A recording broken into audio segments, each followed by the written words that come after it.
Very well, thank you, Steph. Yeah, very good, thanks. How are Good. you? All right. Yeah, I'm good, thank you. Do you want to quickly introduce yourself? Yeah, my name's Matt Pearson. I'm a teaching and learning quality lead at Chesterfield College, also known as an advanced practitioner. And I've worked there for quite a while now, but coming from the teaching aspect of my career and moved into an advanced practitioner role around sort of 7 years ago now and developed from there. Great, thank you. Thank you. So we're going to talk about the AP Connect project, aren't we? Mm, And yeah. a little bit about how you were involved in that last year. So Mm, most people know that AP Connect is going into its third year, which is amazing.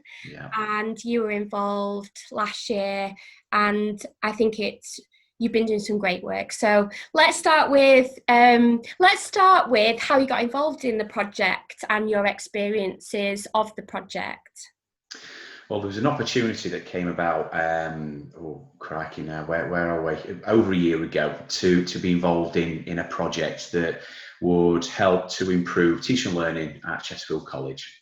And I was in a position where I got invited to go along and actually lead on a project. And I'll tell you a little bit more about the project a bit later, but there was an opportunity to do it through the AP Connect and be part of a collaborative approach to try and learn from each other and develop the skills of an advanced practitioner, but also to drive the project forward to have that impact on our organisation and ultimately our students. Mm-hmm. So it was a great place at the time to step into that leading of a project that I've not done before, and the potential that the team that I work with and our manager saw in how this project would accelerate the confidence and the skills of our teachers to become better teachers, but also to develop those skills of our students and make them make progress. It was really exciting. So that's how it came about. And I will say that it was an amazing experience. I was really nervous at the start. I don't think I've told anybody this, but I was really nervous because you're going along to this huge event and you're this person that's, it's little old me, and I'm coming along and what can I offer? And then when you start meeting people that are doing the same role and the same sort of work that you're doing in a similar context, I ultimately, just thought, wow, this is where I want to be. And that collaboration was so powerful. So I would say it's probably the single most best thing that I've done recently that's allowed me to develop not just skills, but see the impact now of a project that we led just over a year ago and we started working towards. And the legacy of that is going to continue, I'm sure. Yeah, I find it, that going to those events, because I was involved in year one and year two, when you go to those types of events, it's kind of really buzzy, isn't it, in the room? Wow. And sitting round tables with other people that are doing very similar roles. And even though I wasn't an advanced practitioner anymore, I just wanted to still be involved in leading a project that was college-wide because I knew the impact that we could have. But yeah, I mean, you probably know by now that I'm all for collaboration and bringing people together. So it is that meeting of other people that's so valuable to roles like advanced practitioners, isn't it? Yeah. We in the past, before going and doing the leading on the project and going to AP Connect, we collaborated with individuals outside the organisation, of course. But I found upon arriving at the year two and being part of that AP program that was the opportunity to collaborate wider with lots of other people. And to learn from them a lot more, because you're all in the same place, you're all wanting that same thing, to have a positive impact, to drive something forward, and you were there to learn, not just from those people that were facilitating a leader session like Joss and Lou, but from people that have been either newly promoted into an AP post or that had been in an AP post for a while that could share their journey. And I certainly learned a lot from that experience, definitely. It's so interesting, isn't it? Because ultimately we do all face the same challenges, and we have different wins to share sometimes, but we're all aiming for the same thing, which is about driving teaching and learning forwards, supporting staff to be the best that they can be, and trying to develop this culture of support and development, which really helps teachers and therefore students to grow and be nurtured. And I think, well, there's nothing better than open collaboration where everyone has valuable points to bring, don't they? Yeah, and I think just listening to the different individuals and APs that were in the room, certainly on that first day, and where they worked, and the different approaches that organisation had in relation to quality improvement and driving teaching and learning forward. It was reassuring from my point of view that we were also, we were singing off the same hymn sheet, but I felt that we were in a bit more of a privileged position, because there was a lot of things that I believe in, and I know you believe in the same approach as Steph, that we wanted to remove the barriers and almost allow staff to develop that confidence and that freedom without so much of a rigorous observation grading type of performance measurement. And we started the projects knowing that right from the top, right from our principal and the culture that we'd start to develop over time, that the project that we were wanting to lead forward and drive teaching and learning through, because of that culture, it would allow that confidence to develop within the staff, who might have been in a different place if it was a different structured, performance management type linked approach. And I think we're quite lucky to have that culture, and it was really from listening to others that were in that room, that not everybody has the privilege of being able to do what they believe and be part of something that's quite, well, it's huge, to shift confidence in staff, to make them happier, to make them more collaborative, and to focus on that student progress and performance in an environment that allowed you to be able to do that. I felt we were lucky, because there's lots of organisations that aren't in that place, and for whatever reason. So yeah, just listening to the stories and to learn from those people and those aspects of practice within those organisations, but gaining a little bit of confidence and reassurance that actually, we've been there, but we are here now, and they were learning maybe from us, maybe a bit jealous at times. Yeah. I'm going to come back to the magic C word, which is culture, because you know that I'm all about that, and I'm actually fascinated by culture and what contributes to a positive, high-performing culture. So we'll come back to that. But tell me about what you found really valuable from the training days, or anything that stands out for you from the training days that you did as part of AP Connect that kind of you really enjoyed or stuck with you. I've said about the collaboration part, that was huge, and the learning sets that we developed as a result of that, to keep in contact with colleagues in other organisations and to learn from one another and to support one another, that was huge. But one of the key things that I took away from, and the key aspect that stuck with me and will do now, and my practice has changed as a result, is loose thinking environment training. It was quite daunting. I've never done anything like it before, and to listen to where it had come from Nancy Klein, and the experience that Lou had in doing and undertaking thinking environment training past 25 years, I started to sort of get a little bit of a feeling of, it's quite important. This could have quite a positive impact, and certainly complement what we're already trying to do at Chesterfield College. So I would say that was a huge thing that I took away, and that I am certainly implementing now. But I remember going into the room when we split off into our little groups, and wow, was it exposing? It was really sort of, it was, you know, when you sat in a room with all these people that you kind of looking at each other thinking, I don't really know what's going to happen next. And then you're told what's going to happen, and she explains how it's going to work. You start going, okay. And then it took a couple of rounds and a couple of minutes really to sort of ease into it. Now, because of that experience, when I start to use those components and principles when I'm facilitating conversation and thinking, I always go back to how I felt. So when somebody that's new to it all, I'll always use, Lou's approach and ease people into it. And I'm still learning, and I suppose I'll be developing that practice for a long time. But that was huge for me. Yeah, I think it has quite a big impact when you get to know what the thinking environment is about and how powerful it is.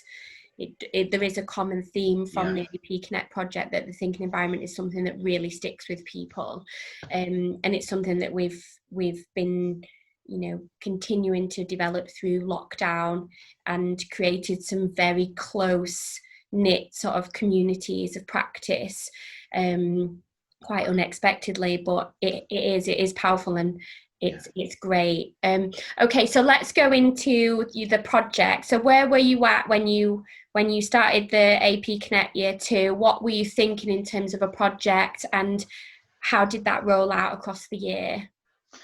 Well, we were mindful that we wanted to try and do something that removed the shackles from teachers and planning and ability to think of things that would ultimately make their students make progress. And we were fortunate enough, as I said, that the principal wanted to make changes and really kind of give staff the freedom to be creative without the burden of having that safe zone that they might have to stick to because of the observation process. So the observation process changed, and it gave us an opportunity to do something much more peer-based and collaborative. So the project was around peer triangles and communities of practice to plan collaboratively, plan parts of lessons collaboratively, to visit the lessons together and to reflect upon them collaboratively, to allow that member of staff to move forward and ultimately get them to recognise the impact that strategy, that task had on that group of students. Not just that, it was also aimed at trying to educate staff to not think about process and to think more about impact and think about noticing the students, which took a while. And I think there's still work to be done there. But we also changed the way in which we did learning walks, which focused solely on noticing. Rather than looking at the teacher, we were looking at the students and the impacts that they were having, the teacher and the strategies and the tasks were having on their movement. So there was a couple of things that we were starting to do. The learning walks, bringing people together to collaboratively plan and visit and reflect on, and then the sharing of that practice. So there's a couple of strands to it. We were in a place where we had to do something where we wanted to free up our staff from thinking too safe, from doing the things that they've always done. And they couldn't believe it. It was like a breath of fresh air. And again, to allow this to happen, you have to have that buy-in from that senior management, from the principal to start with. And the momentum takes it, and the impact of what we're trying to do was seen. Staff were becoming more confident. We wanted to try and at the start, really, we were wanting to try and get staff to do something different, to think out the box, knowing that there was no grade given to them. They weren't going to get beaten with a big stick if they got it wrong, but they would learn from it. and they would develop reflective skills, if you like, because they're going to reflect within their peers with the support of an advanced practitioner, a quality lead, to support that thinking, to allow them to move forward. So we were in a great place to try this. And then since going to the AP Connect and gaining a lot more confidence in being able to understand what thinking environment components and how they work, and the actual thinking environment setup could bring to that, it complemented the reflection, it complemented the planning. So that was introduced as well. So we were in a good place to try something new. Yeah. And we use this peer collaborative triangles, as we called them, but communities of practice to move that to start with. That's really interesting. I do love I've always been a fan of collaborative planning and collaborative reflection. It is quite hard to make that shift, especially if there's historic graded processes that are in place from a QA point of view, because you can't keep adding stuff in on top of QA. You can't, and ultimately sometimes it becomes that weighing up, doesn't it? Are we using this practice to quality assure? Are we using this practice to quality improve what we do? And I think there is a big shift to be had, although once people get going, they realise it's not as scary as they thought it might be. So it's really interesting. What do you think, or what was the response of the staff? Well, I'll be honest with you, a few were quite sceptical, and quite a few were going, yeah, but you're grading us really, aren't you? Because there'll be a number or there'll be a colour code somewhere. And we were like, no, absolutely not. This is what it is. And it did take a while for some individuals in certain teams to really appreciate what we were trying to do and to gain our trust as we'd completely revolutionised where we were to what we wanted it to be, the quality improvement of teaching, learning, assessment, and the way that we quality assured it, if you like. And the quality assurance is huge, of course it is, but we've got to gain trust. We've got to allow our staff to develop without the restraints that were with them for a long time, and the barriers that were in place with a lot of the things that they wanted to try. And I think it's historical. But over time, staff started to really enjoy it. And, comments such as, oh, it's great, it's so nice to meet people that we don't often see, other than walking past them in a corridor, and we've got time to get to know them, but they're supporting me with my planning and giving me ideas.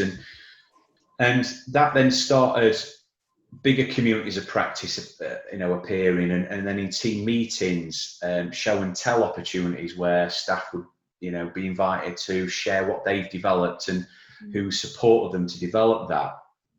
And, there were a few bumps in the road. Logistically, it was quite a challenge to try and marry 3 or 4 people up to be in the same place. But to allow that to happen, managers and directors had to be on board with it, and they had to accommodate the time for that individual to go and support their peer, their colleague, in the visit or the reflection, and that class cover might be supported by the manager. Yeah. So it was a whole college approach from everybody.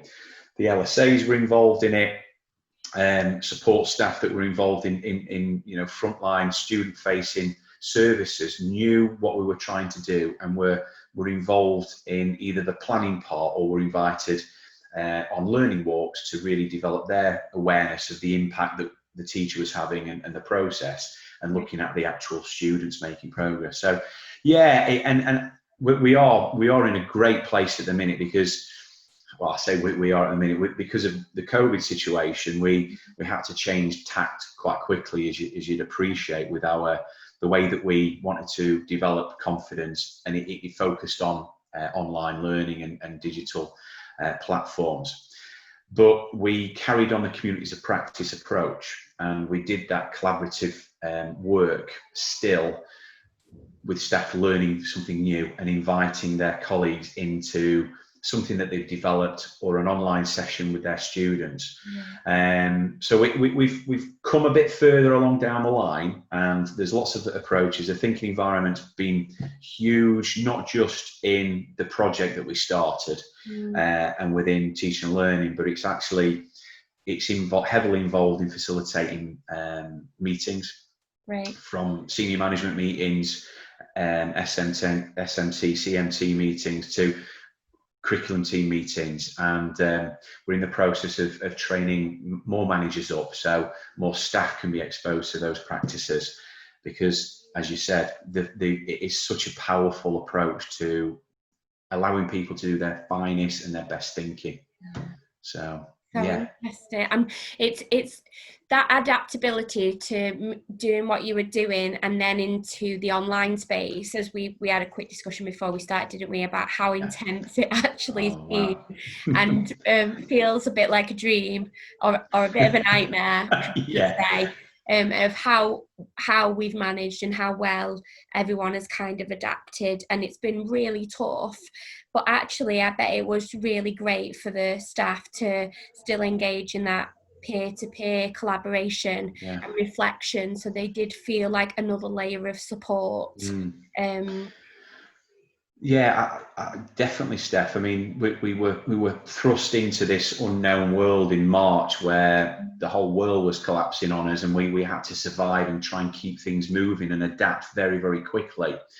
And as a result, naturally, staff were wanting lots of support and lots of reassurance. But because we'd already set up lots of collaborative practice in the year 18 months before this, it was easier to get that support, not just from us and my team and managers, but colleagues that they developed friendships and working relationships with.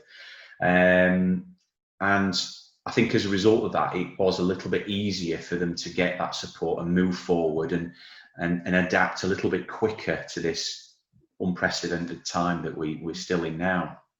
So just jumping back to the culture question, you might have mentioned some of the things already, but what would you say is one of the biggest contributors to a positive culture?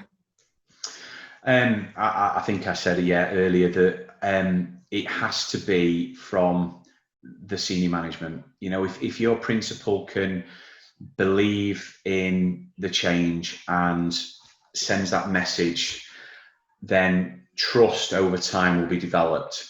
And I think that that's a huge thing for me, to be able to see our principal be passionate about change, and don't get me wrong, I'm sure it was a risk. It was a huge risk. We were in a place where we needed to do something different. And I'll take my hat off to her. You know, it takes a lot to change something that maybe was the go-to place to reassure you that things were where it needed to be. And she did it, and you know what, I think that showed everybody, the staff on the shop floor, managers, that this is where we need to be. And it took a while, and then for us as APs, working closely, we have a business partner model where we work closely with each curriculum area, and to sing off the same hymn sheet, to be consistent with our approach, never compromise our values and what we believe in, and to make sure that everything that we did chimed with what we wanted, the direction we wanted to go in, but also the beliefs of our senior managers and the principal almost, and the governors. You know, this is a huge thing. So the culture changed as a result of that. And I do think that senior manager having that change in the way that they want to do things, if it's a risk or if it's a bit, I'm not sure, staff can see that they're wanting to try something new. For me, one of the things that I have become fascinated in is values-driven leadership. And I think, personal opinion, if your values are authentic and they're from the heart and they're for the greater good of the whole college, as in the staff and the students, and then everything you do aligns to those. And I love that you said, you know, we would reflect on the processes and make sure we're always coming back to the values. Yes, things might take time, but you'll always get the result you want if you're prepared to reflect on that position, I think. Yeah, and you've got to have everybody singing off the same hymn sheet, and that consistent approach. Everything that we do as an AP team, we do collaboratively, and our managers, they don't decide that we're going to do this. It's what do you think to this, and in terms of our values and our vision, and we're redoing that at this moment, because it's a great time to do that, ready for the next academic year. And we've got a slightly new team as well. We've gone back to our values and our vision that we had last year, and we looked, are we still okay with those? Do we want to change them? And to have everybody to contribute to that allows everybody to have a voice and a part to play. Which is great. It's amazing. It's amazing. So I'm interested in you now in terms of what theories or things have you read that has influenced your practice over time? So I mean, you've been AP for 7 years, so that could be anything. But I mean, we're interested in what are the theories that influence your practice? I mean, more recently, I've been reading Time to Think, More Time to Think by Nancy Klein, and looking at those practices around the thinking environment approach and the components that sit behind that. And that's been, you know, quite powerful for my practice currently in taking the training that I undertook with Lou and other colleagues to continue reflecting back on how I'm maybe facilitating a thinking environment around a council, dialogue, pairs, whatever it might be, but using the experiences and actually recognising where it's come from. I was thinking about this, and I'll be honest with you, I think a lot of my approach has come from my experiences as a teacher, but before that I worked in the fitness industry, and I work very closely with clients, special population groups. And when I went into personal training in particular, I worked with pre and postnatal clients. And because of my approach to working with clients and looking at solution focused and driving them to achieve something, there was a lot of transferable skills that I could hone in on that I used to get my clients to do whatever it was that they wanted to do, health-wise, you know, or a personal aesthetic reason, or whatever it might be. That transferred into my teaching, and then ultimately, I think, shaped me to who I am as an AP now.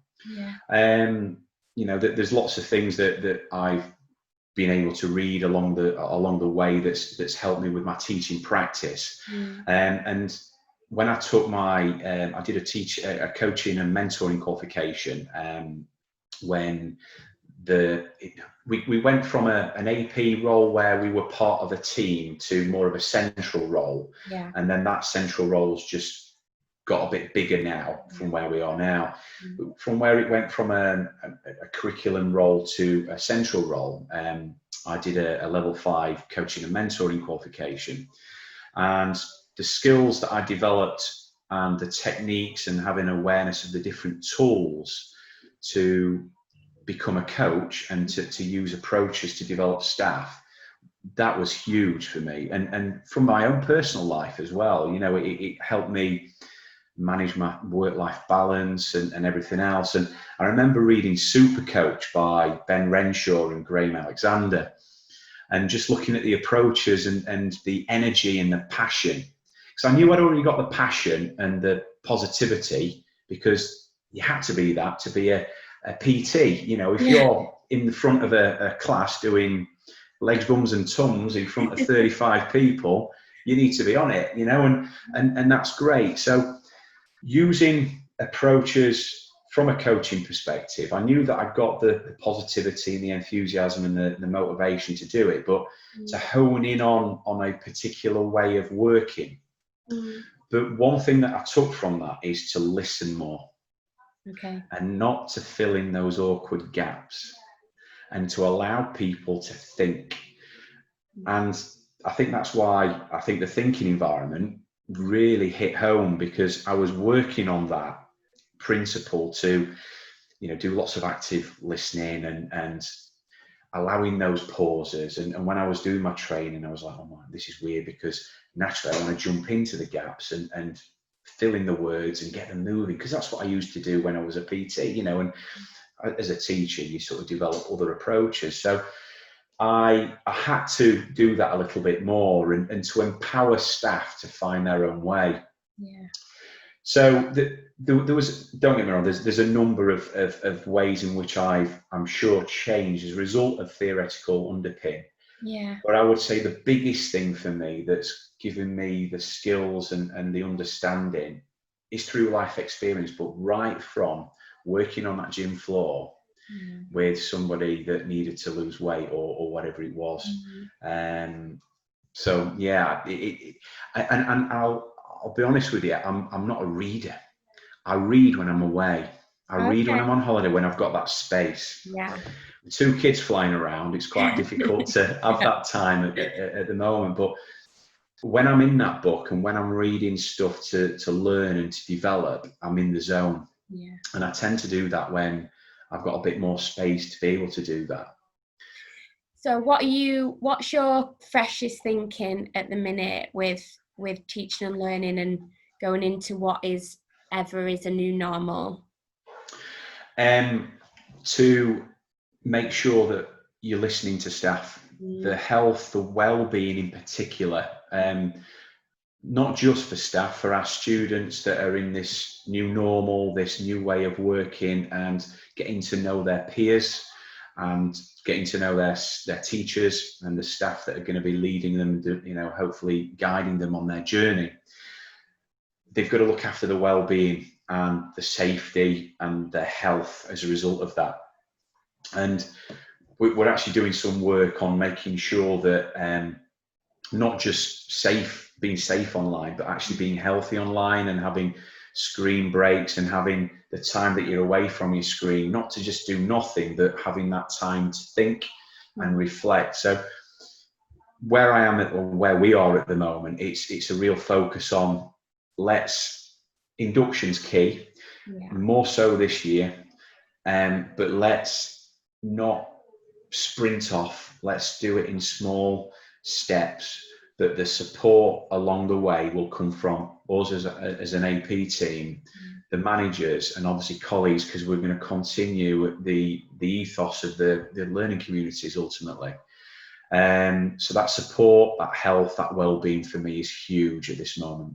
I agree. I think it would be very easy for us to speed off, like you say, and get into the thick of the term, when actually it might feel a bit slower and it might feel a bit more steady, because we really need to make sure that everyone is okay ultimately, and we need to really get to know our staff and our students and where they're at as we go into a new normal. It'd be easy to sprint off, but I think if we take it a little bit slower and reflect a lot more, it will pay off in the end, won't it? So and just listening to the staff, the powerful sort of conversations that they're going to be having with their students. We're in a great place, because I've been speaking to a lot of staff this last few months, and the way that we're working at the minute has really allowed them to focus on those one-to-one conversations a little bit better online than it would be in the physical domain, with maybe another group of students waiting at the door waiting to come in. And the investment in time to get to know students on a one-to-one in small groups, but having, like you said, time to reflect, pause, where are we, where we're going. And our job really is to, again, guide and support, not compromise on quality, and challenge where challenge is needed, but reassure when it's needed and be there for staff when they need to be. And there's a lot of work, we're all, and I think FE as a sector, in the whole of education, we're in testing times, and there'll be a lot of work to be done. And I feel reassured that we've got a team got a manager that's very, very supportive and that recognises what we are wanting to achieve, and hopefully we'll get there. Yeah, well, it sounds like you definitely will, because it sounds very, very cool what you're up to. So thanks for joining me today, Matt, and thanks for sharing your wisdom and experience. It's always lovely to chat to you. Thank you, Steph. Thanks for having me. And I'll catch you soon. Yes, thank you. Okay, bye. Bye.